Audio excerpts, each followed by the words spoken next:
What's up, guys? We are back for another fun lore video. This time, Hydro and the concept of justice. If you guys haven't already, make sure you go spread that love to Chill with Aster. Girl's making some great content. I appreciate her for doing so. Because, you know, I love lore videos. Bring them on. Welcome to Hydro and the concept of justice, where today I will be analyzing the similarities each character with the Hydro vision has with the God of Justice's ideal. Warning, this is just my opinion and personal analysis, especially since the God of Justice is currently not an in-game character. This is also the second video of the series, the first being Animo and the concept of freedom. Yep. Let's begin. Which was great. Justice is a very heavy term. When looking at it as a textbook definition, justice could mean authority, integrity, and fairness. And in a way, the Hydra characters resemble that kind of mentality. The unwavering adherence to their own code of principles. These characters abide by a strict set of moral obligations that they will not jeopardize under any circumstance. And I believe that these are their own judgments of justice. Justice in duty, justice in protection, justice in authority, justice in chivalry, and justice in I love the silhouettes that she does right there. Let's begin. The first three forms of justice revolve around the word service. These forms focus more on assisting or benefiting others rather than simply one's own good. Whether it's to further agenda or simply to keep others comfortable, these characters believe that that is their moral obligation. Barbara's justice is the justice in duty. When inspecting her lore, Barbara is actually quite a strict character. Is she really? Multiple times, she constantly reminds herself of her duties and responsibilities as a child of Mondstadt, and that under no circumstance will she ever let that obligation disappear. She believes that the best way to return Mondstadt's favor is by performing acts of service, and in her own way, it's through her songs and her hard work. Her justice to duty is her dedication to other people, and she shows this in three distinct ways. She's dedicated to giving back, First basically. is her duty right? as the deaconess. She is fiercely loyal to the church and unwaveringly believes in Lord Barbados' decree, even to the point that she was horribly upset when the Holy Lyre broke. Wait. She said Lord Barbados' decree. So does she know that Venti is Barbados? Like, how does that work? She doesn't. Okay. All right. Yeah. Because I was like, wait, does that? Okay. Sings songs of praise and believes that the wind carries blessings all across Mondstadt. She follows church protocol and abides by prayers and rituals. Additionally, she tries to band the sisters together for these acts of worship, as seen when she was quite persistent with Rosaria. Serving under the church is one way of showing her loyalty to the city, but her motivations are rooted deeper in her duty as an idol. Is that it's an idol's duty to make people happy. According to her, an idol is expected to spread joy and relieve fatigue. People's smiles and joys when she sings she's an idol enough for the church, right? Because she's dedicated Singing to the is church. her way of helping others, such as when she first received her vision. A young boy under her care had a persisting fever. Nothing Barbara did consoled the young boy, and his fever only worsened. However, some suggested that perhaps singing to the boy would help alleviate the pain. Barbara at the time had never sung in her whole life, but she refused to turn away from a boy in need, so she sang a lullaby. It was hardly a start to her singing career, and she didn't even know the words, but she sang and she hummed, until her throat was dry and her voice was hoarse. Finally, the boy fell asleep. Barbara's dedication to constantly serving for others is wonderful, and this ties in with the last way she shows her duty, which is duty in service. In her character stories, Barbara had always been inspired by her sister, so much so that she had strived to surpass her sister in at least one thing. But unfortunately, that didn't work. It taught Barbara a valuable lesson. Hard work is the most miraculous thing, but sometimes it isn't enough. Regardless of that, however, she persisted. Despite not being combat inclined, she did her best to heal and support others with her vision. Despite being so different from Jean, she wanted to work hard to be a great asset to her sister. Barbara's story is one of dedication and hard work, not only to her god, but also to the people around her. Tartalia's justice Barbara's is a a great justice in friend, protection. basically. She's a really good Protection is friend. usually seen She's as the a positive term, but Barbara's that friend that will, like, no matter what situation you're in, she'll always just come and be like, hey, you need some help? And always just have a smile. She's always just like, yeah, cool. So, what'd you do to get in here? Oh, really? Cool. All right. Well, do you want to get out? I got you. Best idol ever. when breaking the word formally, it can simply mean know if that's actually preservation, true. Just security, inferring that one. and safekeeping. Tartaglia is someone who believes he is but a tool meant to preserve the ideals of the people around him, good or bad. Tartaglia's first form of protection is by protecting the ideals of the Sarit. A harbinger's loyalty is vastly inconsistent. Tartaglia sees himself as a weapon made to further the goals of the Saritsa. His loyalty, however, is not necessarily to the harbingers, but rather the Saritsa's ideals of war against the divine. While he longs for the thrill of battle, his reverence for the Saritsa and her goals are very apparent. In the story about the delusion, he sees the Saritsa as a warrior such as himself, and he has nothing but admiration for the Archon. We see how willing he was to destroy Liyue all for the sake of protecting her goals, and that he is willing to bring down the Chising and return the 7 stars to the Saritsa's feet. His reverence extends further in the 2.2 event, where he states that he was born to fight, and as long as he draws breath, there will be no end to his purpose. This also ties in with his protection of the integrity of a warrior. Tartaglia understands the way of the warrior. He is direct and upfront in battle, but also respects the integrity of a warrior's determination. We see that he treats his recruits not like victims, but rather people who are dedicated to the Saritsa's cause. Additionally, he notes that unlike Senora, he doesn't use lethal force against new recruits. In a way, this is a form of respect. Tartaglia lives for constant growth, strength, and training. He holds others who also see combat as such in a good light. An example of this is his relationship with the Traveler, in which he states that they aren't so different. They are both searching for something, perhaps power, or otherwise. But such a purpose isn't only on the battlefield. He wants to protect his family in the integrity of childhood ignorance. He understands that he lost a part of his childhood when he fell into the abyss.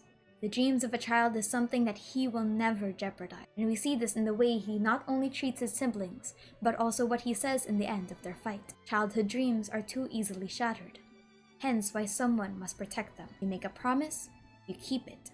If you make a mistake, you apologize.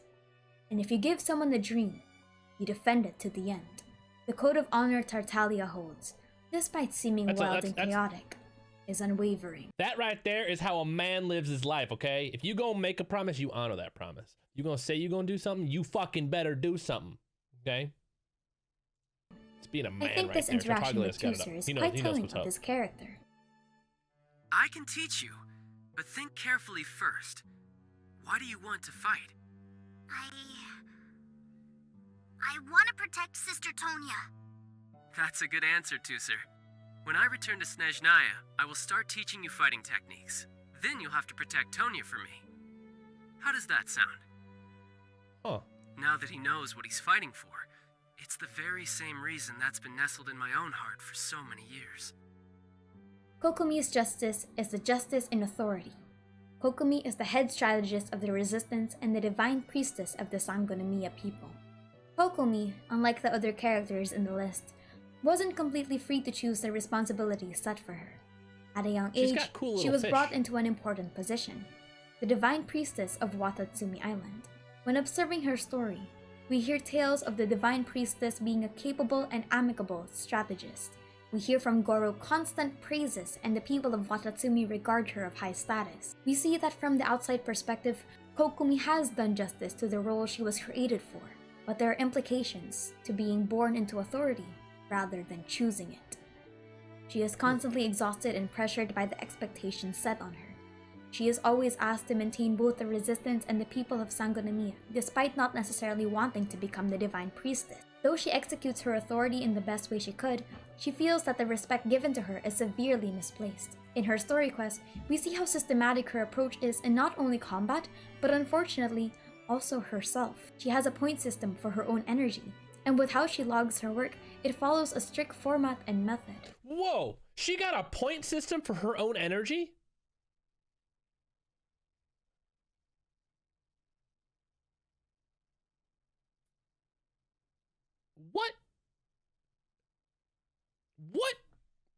Okay. However, Yeah. despite this, She said she had a point system for her own energy. That's wild. Okumi holds true to her position in authority. She holds by her responsibilities and understands that the people are relying on her. She does justice to her position of authority and leadership, and she does everything she can for her people. Unfortunately, we know that the path of justice isn't I love the that, the way easiest. that she's doing like these somehow like silhouette, supposed to like make not silhouette people pictures, but feel like the black and white wonderful, pictures in the background. just from being in your presence while also commanding their respect. It doesn't come naturally to me. And truth be told, it's something I never wanted for myself. But because of my bloodline, I was always going to end up being the divine priestess, sooner or later. Like it or not, it's just the way it is. The last two forms come from a deep-rooted self-actualization or ambition. Of course, this form of justice isn't selfish whatsoever, but rather holds the character's discipline, passion, Did you just say she big brain? She probably plays Fire Emblem. ideals, and moral ethics. Xingqiu's justice is the justice of chivalry. Xingqiu regards chivalry as the ultimate form of justice, and everything he does and learns is all to further his ultimate goal of being a chivalrous knight to not only uphold the tradition, but also fight those that dared tarnish such ideal. Defeating bandits on the roads, driving away monsters, helping distressed children by fetching their kites from treetops, these are all manner of responsibilities that fall into the category of chivalry. Xingqiu's definition of chivalry is quite simple: be good and do good. At a young age, he dreams That's to a good become way a to live great your life. martial Be artist good to and bring do the good. life of the characters in his books. These characters are heroes who fight for what is right and protect those that cannot protect themselves. Xingqiu as a character is quite mischievous, but his morals and etiquette are never lost to him. It is also during his time studying the martial arts that he received his vision. With this, his goal for chivalry only furthered, and he had the means to accomplish the legendary deeds he could only hear about. However, despite being from an esteemed family, Xingqiu does not look for fame or power as a regard for what he does, and those that do try to question the true motives of chivalrous heroes, claiming they're only searching for gold or glory. Let's just say that they're being added to Xingqiu's special list. Special Mona's justice list? is the justice and discipline. Hey! Mona's personality may be haughty or prideful, What's up, but as Mona? an How you astrologist doing? and practitioner of hydromancy, she is steadfast in the laws and principles of the art. She follows 3 strict codes regarding her ideals She in also divination. spends all her money First is that on hydromancy and astrology must be practiced astrology properly. equipment. All aspects of it must be respected. Nothing more, nothing less. Her resolve is unwavering when it comes to her craft, and she is determined to uphold the morals of her divination. The reason she's unmoved about her principles is because she believes that fate is a predetermined ordain. According to her, it is people's fate that shines in the night sky, and though the reflection in the water is but an illusion, it reveals the truth nonetheless. She is adamant that the stars do not lie, and that faith is unchangeable. When giving a reading, it is important you say what the stars tell you. Divination is about precision, and over-embellishing it might lead to misconception. As such, she must give respect to that art by being disciplined herself. So much so that her own dedication had a severe toll to her financial status. But secondly, never use hydromancy for your own personal gain. I use She hydromancy for my herself own had been personal warned gain all the multiple time. times of trying to abuse divination, and she states to the traveler that divination must be understood with respect. Astrologers must rid themselves of material desires. Only by ridding oneself of clutter can one see the true world around him. Really? Income? From astrology? You can't use things like Mora to determine the value of astrology. You need to understand, hydromancy is the one and only means of discerning people's true destiny in the whole of Tevat. No matter how much Mora or gems you might have, the value of fate is quite simply incalculable. And thirdly, is to respect all avenues of the art, even ones you don't agree with. The art of hydromancy is one of objectivity, and because the predictions are meant to be absolute, so must be an astrologer's determination. The truth is not meant to be manipulated or misconstrued, no matter how harsh it is. This is best explained by the way she's honest and frank about her predictions. regardless of how insulting they can be. In her character stories, she's often had to say less than savory predictions to other people, and that has brought her some amount of trouble in the past. Regardless, she believes that Whoa. So basically, she lied in some predictions, whether it was good or bad, and it came back to bite her in the ass. is simply how astrology is done. The truth does Karma. not care about Mona, that's karma. But despite this, even she wavers. In her character story 5, she states that the laws her teachers taught her used to be her disciplines. But the more she learned and ventured, the more she saw that wasn't always the case. Life was never a linear explanation. Never. But Mona persists regardless. The god of justice states that her ideals have no stains. But the concept of justice may not always be one set in stone. The laws are constantly I love changing. what they're doing with like this Person's panning picture like principles this. aren't always true. But perhaps justice is much more simpler than that. Justice is abiding by one's code of conduct, based on your own experiences and hardships. All right, you guys haven't already, make sure you go hit that like and subscribe button on Chill with Aster's video. If you want to do it to my video as well, that'd be great. But make sure if you guys are enjoying this content, go check out her content. She does a great job. And I guess I'll see you guys next video. Thanks for watching.